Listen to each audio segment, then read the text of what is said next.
지금 보시는 다화는 옹정제 시기에 만들어진 범랑채 자기입니다. 중국 자기가 시중에 많이 있지만 이런 범랑채야말로 도자기의 지존급이며 국제적인 경매인 소더비 경매나 유럽의 경매에서 가끔 범랑채가 등장하여서 수백억이 넘는 가격으로 낙찰되고 있습니다.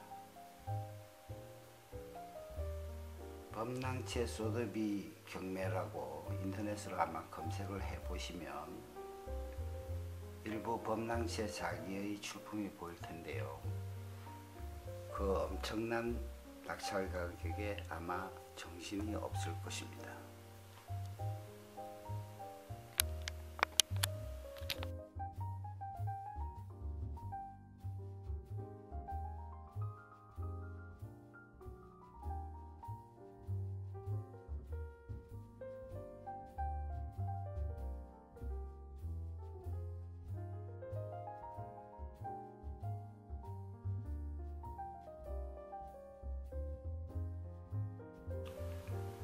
범랑채는 청나라 중기에 해당하는 강의, 옹정, 권륭시대에 주로 만들어졌습니다.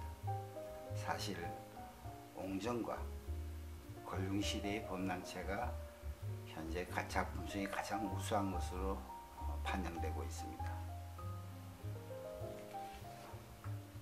물론 뒤에 청나라 광서제부터 장개석 총통이 중화민국 시대까지 범랑채의 명맥이 유지되고는 있지만 아무래도 작품성이나 격이 좀 떨어집니다. 그럼에도 불구하고 민국 시대의 범랑채라 하더라도 엄청난 가격을 볶아는 게 현실입니다.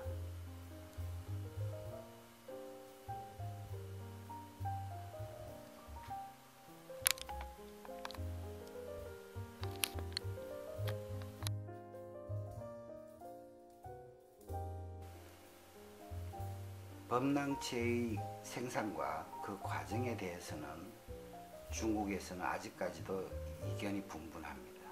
그들은 아직까지 동태범랑, 즉 구리나 주석, 그런 금속 그릇의 외벽에 칠해지는 범랑, 우리가 흔히 들어본 범랑이라고 하죠.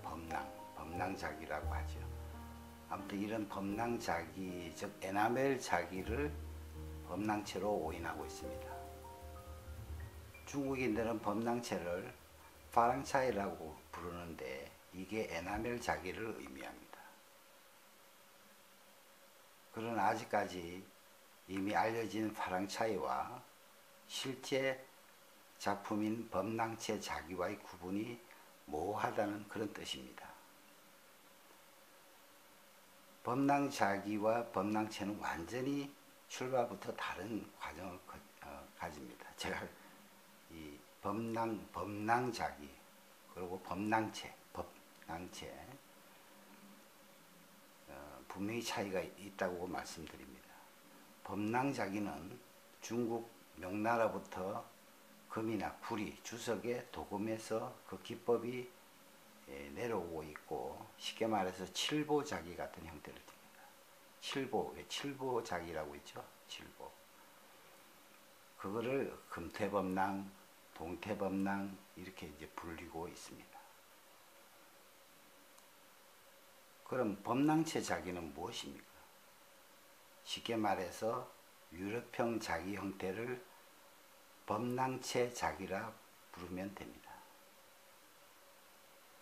중국 청나라 시대에 범랑채의 출현에는 이태리 화가 주세페 카스틸리오네라는 중국 이름으로 랑세녕이라는 신부, 그러니까 그 가톨릭 신부의 역할이 지대합니다.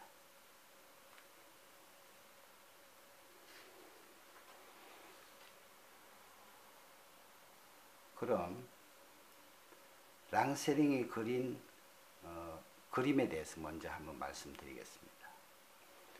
당시 유럽의 화가들이 중국으로 왔는데 그 중에서 주세페 카스틸로네, 즉 랑세령이라는 이름 중국명을 받은 이 양반은 1688년에 태어나서 1767년에 걸륭제 때 사망했습니다. 그는 이태리 예수의 선교사이자 화가입니다.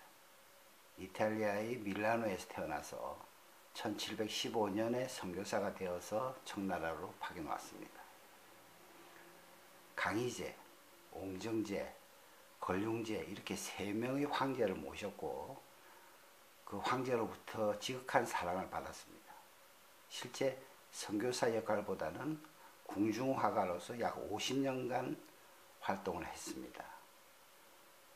그분의 그 역할은 청대 회화사에 큰 족적을 남겼는데 다량의 유화작품과 서양식 투시법을 중국 전통 안료와 융합한 선법화 등을 당시 궁정을 중심으로 이루어진 중국과 서양의 회화 교류에 큰 영향을 끼쳤습니다.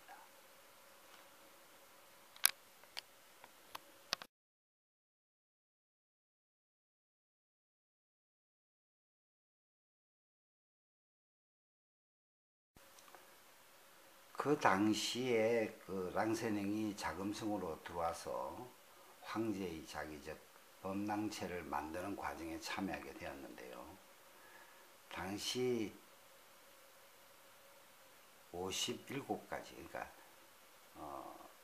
57가지의 새로운 기법으로 도자기를 만드는 당형이라는 궁중 내무부의 최고 자기 책임자를 만나게 되면서 이 범랑체가 탄생하게 되는 계기가 되며 이로 인해서 중국과 유럽형 자기의 지존급 자기가 탄생하게 되는 계기가 됩니다. 당시 기록에 보면 1721년 9월에 유럽 안료를, 즉 물감을 가지고 와서 도자기의 채색에 성공을 했고 10년 후인 1730년에 본격적으로 범랑체가 생산되었다고 기록하고 있습니다. 이는 제가 과거에 수집했던 독일의 마이센 자기가 1710년 베테커에 의해서 유럽 최초의 백자 도자기가 탄생하고 이 기술이 다음에 프랑스의 세브르와 영국의 워스트, 즉 로얄 워스트 등 전 유럽으로 확산되어서 각국이 유럽 자기를 생산하는 시기와 거의 맞물릴 때라고 보면 됩니다.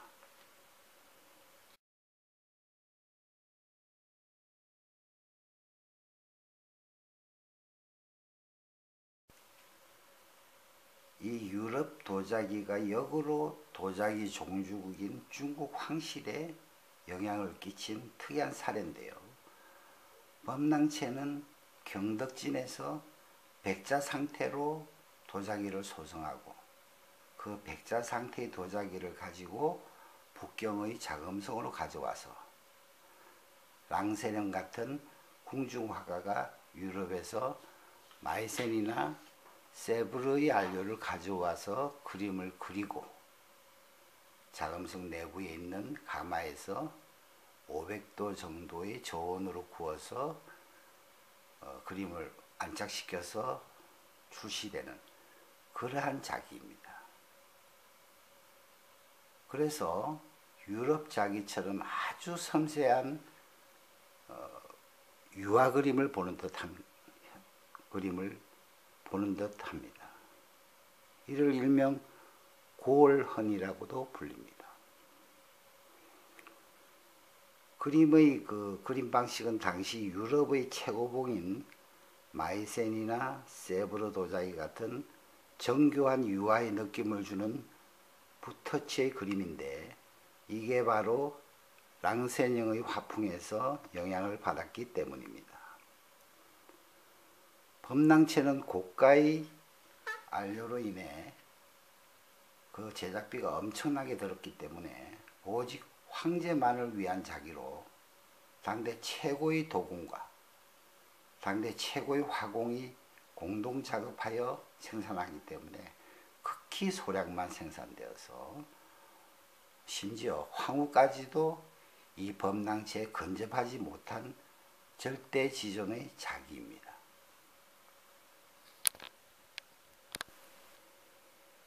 범낭체에 그려지는 그림은 짧게는 6개월, 심지어 한 작품에 1년 정도를 그렸다고 합니다. 특이한 점은 걸륭 황제가 시집기를 무척 좋아합니다. 그래서 거의 매일 시를 한 편 정도 시를 써서 그 시문을 받아서 랑세령이나 궁중화가가 범낭체 자기 표면에 이렇게 시문을 적어 넣었습니다. 요 맨 끝에 보시면 세령이라고 정길이 보일 텐데요. 세는 랑세령의 세 위에 한자로, 밑에 령은 랑세령의 령자라고 보면 됩니다.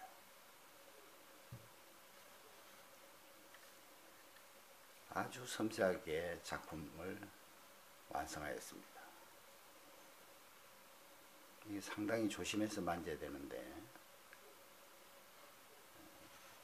특히 여기 은계를 보면 굉장히 섬세하게 그림이 그려져 있는 것을 알 수 있습니다.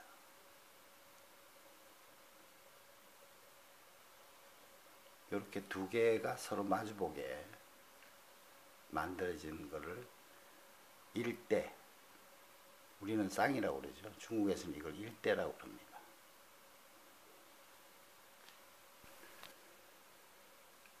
(1869년에) 자금성 공방에서 불이 났습니다. 그래서 범낭체가 그 이후로는 작업이 일시 중단되었는데요. 그 이후에 복구하여서 만들고 난 범낭체의 바닥에는 이렇게 관지를 붉은색으로 표기하게 됩니다.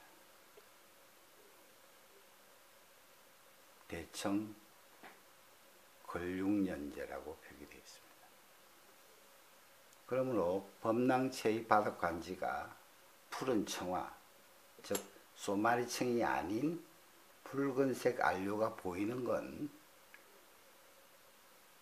1869년 이후에 만든 작품이라고 봐도 대체로 무방합니다. 그러면 왜 지금 중국에서는 범낭체가 전혀 보이지 않을까요? 일부 중국의 전문가들에 의하면 전 중국을 통틀어도 범낭체가 몇 점 보이지 않는다고 합니다. 심지어 중국의 국가박물관이나 중요 박물관을 통틀어도 10점도 안 된다는 그런 비관적인 견해까지 있습니다. 현재 영국의 데이비드라는 수집가가 약 31점 정도의 범낭체를 소장 중이라고 하는데요. 일본과 대만에도 몇 점 정도 있다고 합니다. 장개석 총통이 전쟁에 패해서 대만으로 전부 다 후퇴할 때 수백여 점이 중국 본토에서 대만으로 피난했다고 합니다. 그런데 지금은 물론 그 대만 그 고궁박물관 홈페이지가 바뀌었습니다만은 과거에 오랫동안 홈페이지에서 범낭체를 보여주고 있는 단 한 점, 주자가 있는데요. 이 주자가 이외에는 특별한 범낭체를 대만 박물관도 보여주지 못하고 있습니다. 왜 이렇게 범낭체가 씨가 말랐을까요? 그건 1960년대부터 70년대까지 약 10년 정도 진행된 중국의 문화 대혁명, 그 여파로 인한 현상입니다. 이 문화 대혁명으로 문화재 파괴가 엄청나게 일어나고 고서적, 고문서, 그리고 고문화와 관련된 모든 자료들, 심지어 무덤의 비석, 이런 모든 유물들이 홍위병에 의해서 대거 파괴되었습니다. 어느 정도까지 파괴가 진행되었느냐. 심지어 홍위병들이 북경의 자금성까지 불태우려 했는데 자금성 넘어 모태통의 거처가 있기 때문에 참고 자금성을 못 태웠다고 합니다. 당시 좋은 유물의 소장자가 다 죽었고 심지어 도공과 화공도 이 화를 피하지 못했다고 합니다. 이렇게 하여 좋은 유물이 중국에서 완전히 자취를 감춘 핵심적인 사건이 되었습니다. 중국 정부는 문화혁명 이후에 사태의 심각성을 깨닫고 부랴부랴 문화재를 관리하고 감별해내는 사람을 양성해냅니다마는 이미 없애버린 문화재 유물과 자료가 하나도 남는 게 없어서 아직까지도 사실 제대로 된 감정 인력이 없는 게 현실입니다. 단적인 예로 말씀드리면 이름만 대면 알 수 있는 중국 최고라 하는 감정사에게 북경의 북경으로 가져간 그 범랑채를 한 점 보여주니까 이게 뭔지, 한국에서 만든 건지 도리어 물어보는 게 중국의 현실입니다. 이게 중국의 황제용 범랑채작이라고 하니까 너무 잘 만들었다. 그럼 당신 집안이 문화혁명 당시에 죽었어야 하는데 왜 지금까지 살아있느냐. 그래서 한국에서 왔다고 하니까 그러냐고 이해가 가는 듯이 고개를 끄덕거렸습니다. 소드비나 크리스티의 이 범랑채를 출품해서 가격이 얼마라도 중국에서는 구입할 테니 그리해달라는 부탁까지 들었습니다.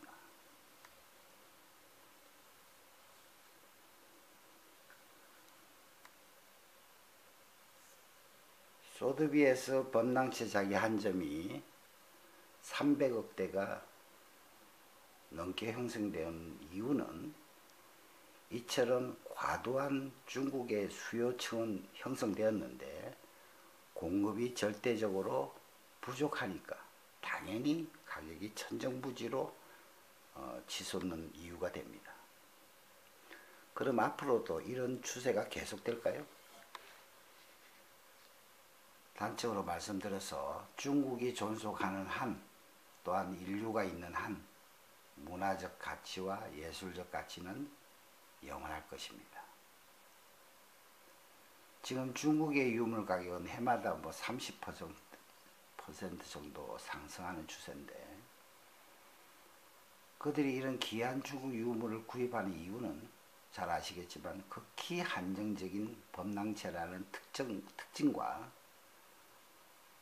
이게 공산주의 사회에서도 상속이 가능하고 예를 들어서 박물관 전시를 5년간 정도 하게 되면 세금 면세가 되고 그 후 개인 소양도 허용하기 때문에 이 범랑채를 집중적으로 구매하는 현상이 두드러지고 있습니다.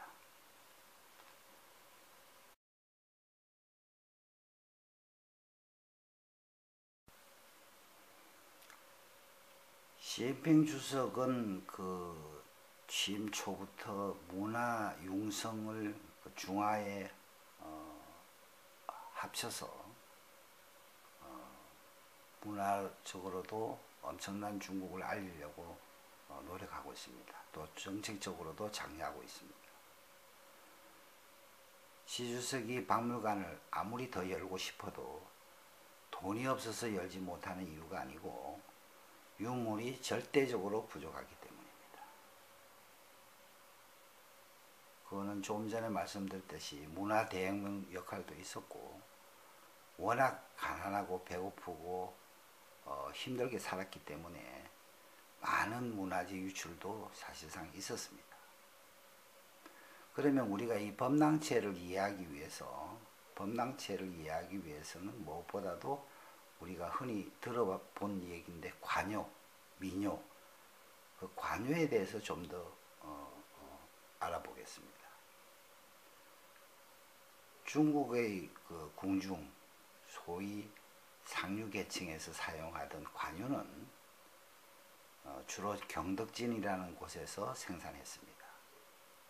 우리나라도 관요를 생산했는데요. 우리나라는 경기도 분원리에서 자기를 구워서 궁중에 납품한 그거를 관요자기라고 합니다. 마찬가지로 중국도 관요자기는 경덕진에서 주로 구워서 궁에 납품하게 되는데요. 중국 전문가의 말에 의하면 현대기술로 관요를 재현하려면 즉 옛날에 뭐 송나라, 원나라, 명나라, 청나라 이런 관요를 재현하려면 각 옛날 그대로의 가마, 즉 요를 만들어야 하는데 그 가마를 제작하는 데만 약 300억 정도가 현실적으로 소요된다고 얘기합니다. 관여인 경질자기, 즉 단단한 자기인데요. 그 경질자기를 만들기 위해서는 1300도 이상의 엄청난 고온에서 소성하여서 두드려보면 쇠소리가 나고, 이런 경질가마는 가마 안에서 3, 4일 정도 소성하여야 됩니다.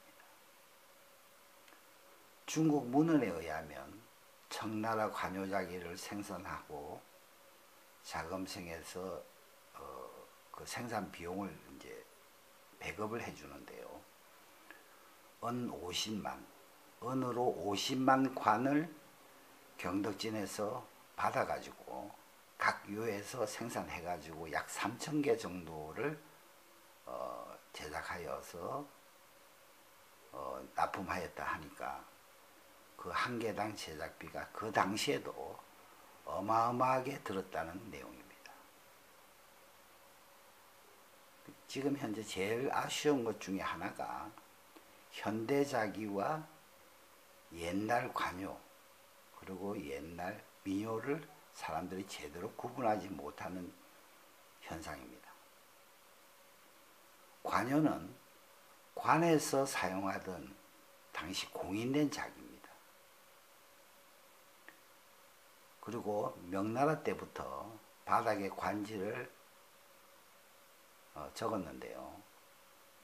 소마리청, 즉 청화, 코발트로 대명성화년제, 대명선덕년제, 대명만력년제 이렇게 이제 쭉 적고, 또 대청강의년제, 대청옹전년제, 대청걸육년제, 즉 그 당시 황제의 연호를 쓴 다음에 시유를 해서 소성했기 때문에 대체로 유약 밑에 파란색 소마리청, 즉 청화관지가 남습니다.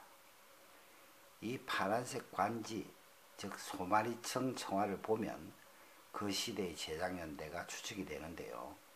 확대경으로 보거나 40배 루페로 보면 장작가마로 인해서 구운 기포의 형태, 즉 장작가마로만에서만 나타나는 기포, 거품이죠. 동글동글한 그 기포가 형태로 판단할 수 있습니다.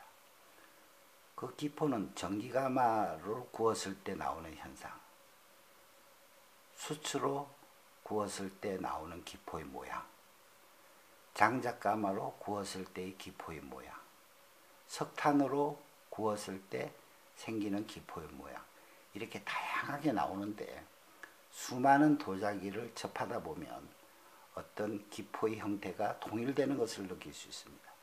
송나라 때, 원나라 때, 명나라 때, 청나라 때 이렇게 각 기포의 차이에 의해서 진위 여부를 감정하는 데 도움이 많이 되고 있습니다. 그러면 우리가 제일 염려하는 모조품 도자기, 쉽게 말 짝퉁이라고 그러죠. 이 모조품 도자기는 도대체 뭘 말하는 걸까요? 1960년대 후반부터 화국봉 주석 시대가 열리면서 1970년대부터 화국봉 주석 시대가 열리면서 대량으로 생산된 도자기가 있습니다.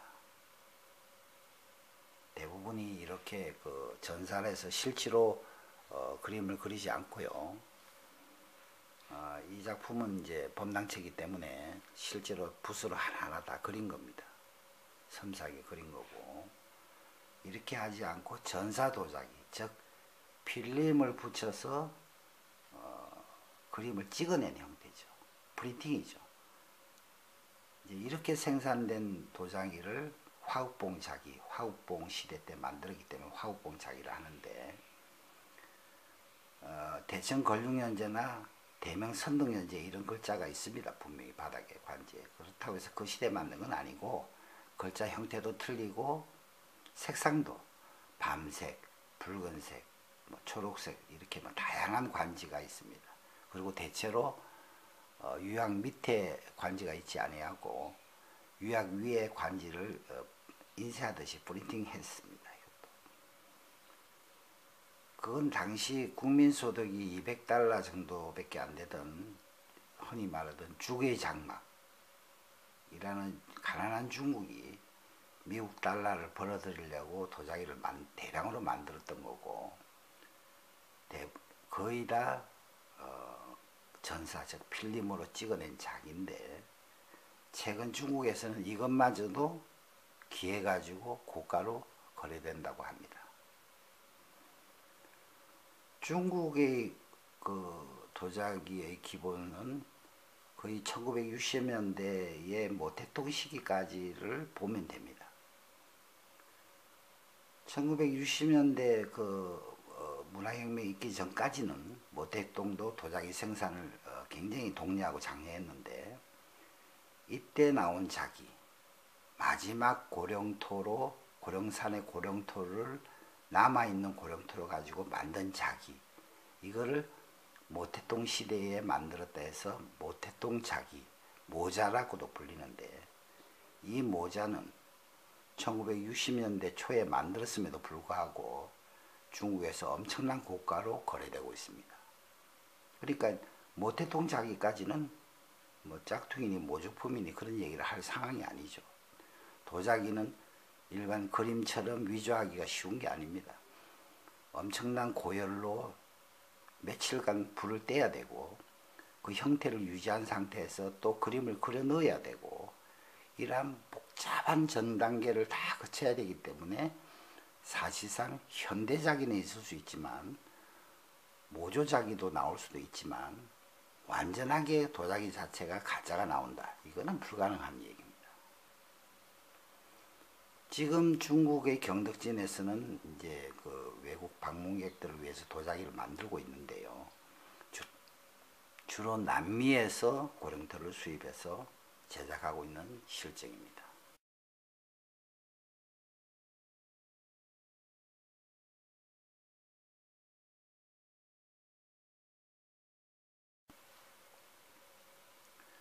각 시대별로 된 그 관요에서 도자기를 만들려면 반드시 있어야 되는 것이 두 가지가 있어야 됩니다. 물론 다른 것도 중요하지만 가장 중요한 거, 첫 번째는 흙을 빚는 도공이 있어야 됩니다. 그렇죠? 흙으로 빚어내서 그 모양을 형성해 줘야 되는 도공이 있어야 됩니다. 아주 중요합니다. 우리처럼 대학을 졸업해서 뜻이 있어서 여기 도자기 만드는데 30년, 40년 일을 했습니다. 물론 대단한 실력을 부여할 수 있습니다. 그러나 아주 태어나면서부터 걸음마를 걸을 때부터 흙을 만지고 도자기를 만들던 환경의 집안에서, 가문에서 자란 사람들 중에서 아주 특별한 사람만이 이 관요를 빚을 수 있는 기술과 능력을 가지게 됩니다. 보통 그 당시에는 10살만 넘으면 손이 이미 굳었다 해서 이 흙을 못 만지게 했다 할 정도로 아주 까다로운 작업을 거쳐야 됩니다. 우리가 흔히 아는 롤스로이스 차 옆면을 직선으로 사람이 직접 손으로 그렸다 해서 무척 감탄합니다. 그러면 그렇게 그린 그림을 그릴 수 있는 화공이 또한 나타나야 도자기가 완성됩니다. 여러분께서 결안에다가 사인펜으로 지금 당장 그림을 한번 그려보시면 그림이 엉망으로 됩니다.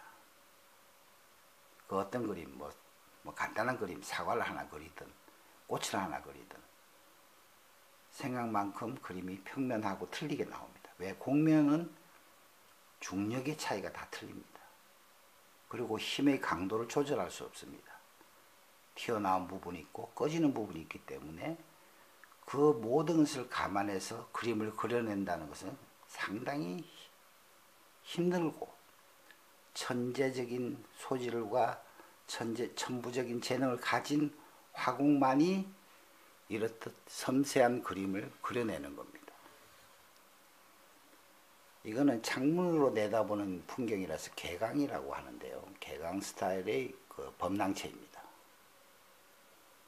아주 그림이 섬세하죠. 실제로 이제 이걸 돋보기로 보면 하나하나의 붓타치가 다 보일 텐데요.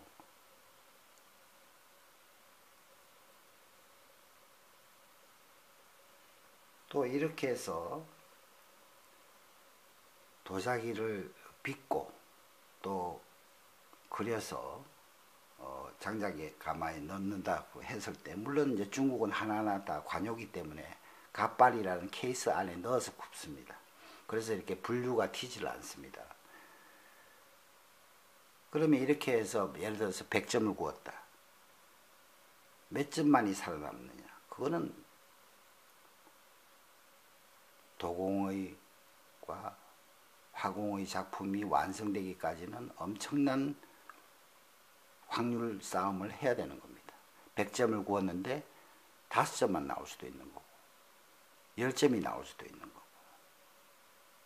그렇게 해서 어마어마한 고령토가 깨어지고 소실되고 당시에 분해됐기 때문에 지금 고령산에는 고령토가 남아있지를 않게 되는 결과가 되었습니다. 범랑체는 좀 전에도 말씀드렸듯이 황후도 손 못 대는 유일한 지존의 자기, 즉 황제만이 만지던 황제의 자기이며 황제의 놀이개입니다. 세계의 경매, 소드비 같은 세계적 경매에서 아직까지도 통틀어서 불과 10여 점 안팎으로만 출품되었고 보통 200억대에서 300억대까지 낙찰되었습니다. 중국 전역의 박물관이나 전 세계 어느 박물관을 가더라도 범랑체의 실체를 보기는 힘듭니다. 그래서 과거 CCTV의 그 채널 10번 주로 문화 부분을 집중적으로 다큐멘터리를 제작하는 프로가 있는데요. 거기에 담당 PD가 저에게 연락이 와서 중국 국가박물관에서 소개를 받았으니 그 범랑체를 어떻게 소장하게 됐는지 그 부분에 대해서 범랑체를 가지고 와서 자기들한테 설명을 하고 이게 한국까지 흘러간 배경에 대해서 말씀을 해달라는 시나리오를 만들어서 가져왔는데 제가 정중히 사절했습니다. 범랑체는 지금 어느 나라에서 어떻게 갖고 있던 한 점이 됐든 10점이 되었든 그 자체가 도자기의 꽃입니다. 그러므로 우리가 이 범랑체를 보유함으로써 세계적인 문화 강국으로 역할을 하는 것입니다. 우리가 좋은 청자를 일본에 많이 빼앗겼습니다. 일본에 가면 우리 청자를 볼 수 있나요? 그럴 수가 없어요. 동경을 가든 어디를 가든 우리 청자를, 그들이 수탈해 가는 우리 청자들을 볼 수 있는 전시관은 없습니다. 그러면 앞으로 어떻게 해야 되느냐? 세계 유일한 범랑채 박물관을 한국에 설립해야 됩니다. 그러려면 여러분들이 주변에 자기 주변이나 친척이나 뭐 친구들도 좋습니다. 또 흔히 볼 수 있는 뭐 풍물시장도 괜찮을 거예요. 그러나 어디에 쓰든 범랑채와 유사한 도자기, 유화의 그림이 아주 수려하고 아주 깊이가 있고 도자기가 아주 단단하고 이러한 범랑채를 발견해서 우리 나라의 국부를 창출한다면 이것은 그야말로 환상적인 미래가 펼쳐집니다. 인생 역전 정도가 아닙니다. 단순하게 한 점 내가 소장하게 돼서 돈을 벌었다. 그런 뜻으로 말씀드리는 게 아닙니다. 이 범랑채를 모아서 범랑채 전용 박물관을 만들어야 되는 것이 제 목적이고 제 소망입니다. 중국 어디를 가나 또 세계 어디 박물관을 가나 중국 자기는 다 있습니다. 그러나 유일하게 볼 수 없는 자기가 범랑채 자기입니다. 여러분께서 주변에서 만약에 범랑채로 보이는 작품이 있으면 전면, 후면, 바닥 이렇게 해서 사진을 찍어서 제게 이메일로 보내주시면 제가 그 사진을 보고 여러분에게 많은 도움을 드리고자 합니다. 물론 순수하게 문화적 가치를 우리가 확보하자는 그런 차원에서 이 홈페이지를 제작했고 여러분에게 범랑채에 대해서 간략하나마 짧은 시간이지만 강의를 하게 되었음을 영광으로 생각합니다.